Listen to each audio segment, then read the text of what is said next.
নমস্কার বন্ধুরা, কেমন আছো সবাই? সকলকে আমাদের চ্যানেলে স্বাগত। আজ দিনটা ছিল ৯ই ফেব্রুয়ারি ২০২৫।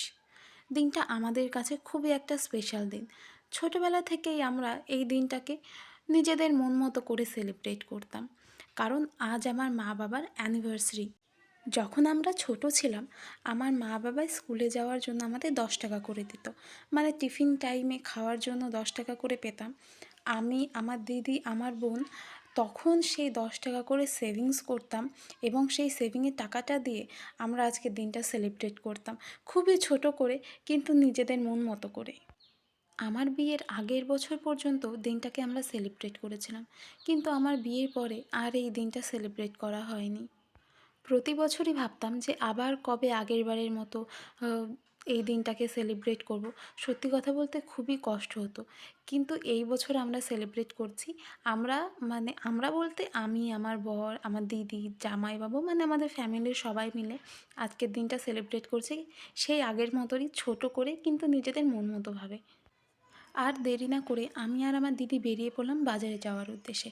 এদিকে আমি আমার দিদিকে দিয়েছিলাম তালা মারার জন্য, যেহেতু তালাটা খুব বড়, এর জন্য আমার দিদি তালা মারতে পারছিল না। তো ফাইনালি তালা মারা হয়ে গেছে এবং আমরাও বাড়ি থেকে বেরিয়ে গেছি। সবাই ভিডিওটা প্রথম থেকে শেষ পর্যন্ত দেখবা, আশা করি সবারই খুব ভালো লাগবে। আর এদিকে রাস্তায় দাঁড়িয়েছিল আমাদের দীপঙ্করদা। আসলে আমাদের বেরোতে অনেকটা লেট হয়ে যাচ্ছিল, যার জন্য রাস্তায় এসে বাজার করে নিয়ে দাঁড়িয়েছিল। আর আমরা এমনি বাজারে যাচ্ছিলাম কিছু গ্রসারির কিছু জিনিসপাতি কিনতে।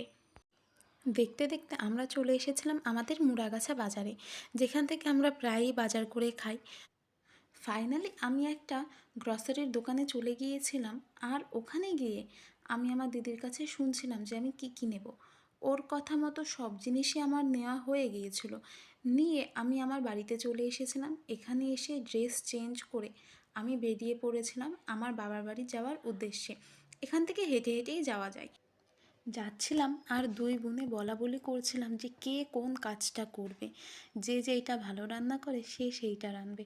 তো আমি আর দিদি ওইটাই বাছাবাছি করছিলাম যে ও কী কী রাঁধবে আর আমি কী কী রাঁধবো। আর ওদিকে দীপঙ্করদা নিজের মতো সাইকেল চালিয়ে চলে যাচ্ছিল। আমি আবার যাওয়ার পথে রাস্তায় আমাদের তাতানকে সাথে করে নিয়ে যাচ্ছিলাম। তাতানদের বাড়ি আজ পুজো ছিল। ওকে তিলক কাটাই, দেখো ওকে কতটা সুন্দর লাগছে দেখতে। আর এদিকে এসে শুনি যে আমি যেই চকলেটটা এনেছিলাম তোমাদের দাদা ভাইয়ের জন্য বাজার থেকে, সেই চকলেটটা আমাদের দীপঙ্করদা খেয়ে নিয়েছে। আর খেয়ে অর্ধেক টুকরোটা আমাকে দিচ্ছিল, যেটা তাতান খেয়ে নিয়েছে। তোমাদের দাদা ভাইকে আমি আর চকলেটটা দিতে পারলাম না সেদিন। খেয়ে নিয়েছে, এখন তো আর কিছু করা যাবে না। দিদি এদিকে সব বাজার খুলতে লাগলো, মানে দেখছিল যে কি কি বাজার করা হয়েছে কি কি হয়নি। মা এদিকে আমাকে ভাত খাইয়ে দিচ্ছিল, যেহেতু সকাল থেকে আমি কিছুই খেয়েছিলাম না। আর তোমাদের দাদাভাই কাজে যাওয়ার আগে আমার মাকে ফুল ইনস্ট্রাকশন দিয়ে গিয়েছিল যে মা যেন কোনো কাজ না করে। এর জন্য মাকে আমরা কোনো কাজই করতে দিচ্ছিলাম না।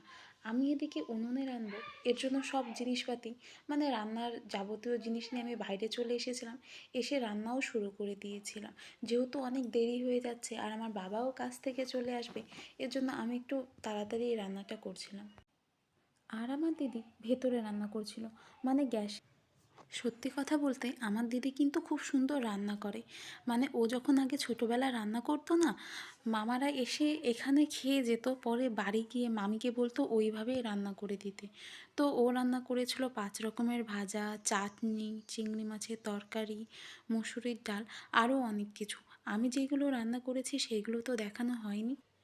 এদিকে মা বাবা দুজনকেই একসাথে সাজিয়ে গুছিয়ে খেতে দিয়ে দিলাম, কারণ আমাদের কোনো অকেশন আসুক, জন্মদিন বা অ্যানিভার্সারি, আমার মা বাবা দুজনেই এরকমভাবেই আমাদের সাজিয়ে গুছিয়ে খেতে দেয়। তো খেতে দিয়ে মা বাবাকে প্রণাম করলাম এবং এদিকে দীপঙ্কর দাকেও আমি এসে নমস্কার করছিলাম। আর দিদি দাদার কাছে শুনছিল যে কেমন খেতে হয়েছে। দাদা বলছিল যে না, ভালোই হয়েছে খেতে।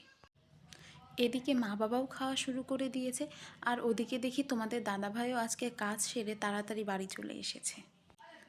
আর আমার মা বারবার বলছিল যে ওকে খেতে দিয়ে দে, ওর বোধহয় খিদে পেয়েছে। আর এদিকে আমার দিদি শঙ্করীবাকে বকছিল, কারণ ও আমাদের কাছে বলেছিল যে ওর আসতে দেরি হবে, আর এদিকে তাড়াতাড়ি চলে এসেছে।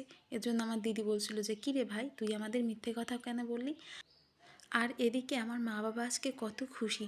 সত্যি এত খুশি দেখে নিজেদেরও খুব ভালো লাগছিল যে কত বছর পরে আজকে আমাদের মা বাবাকে এতটা খুশি দেখেছি। আর আমার মা যেই শাড়িটা পরে আছে, এই শাড়িটা আমার বাবা মাকে বিবাহবার্ষিকী গিফট দিয়েছে। প্রতি বছরই আমার বাবা আমার মাকে কোনো দিন কিছু দিক আর না দিক, অ্যানিভার্সারির সময় আসলে একটা শাড়ি দেবেই।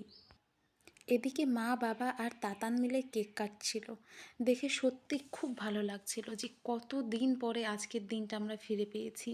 কত বছর এই দিনটাকে সেলিব্রেট করা হয়নি, আর কত দিন পরে সেলিব্রেট করা হলো, আর আজকে আমরা সবাই মিলে কতটা খুশি। সত্যি আজকে খুব ভালো লাগছিল।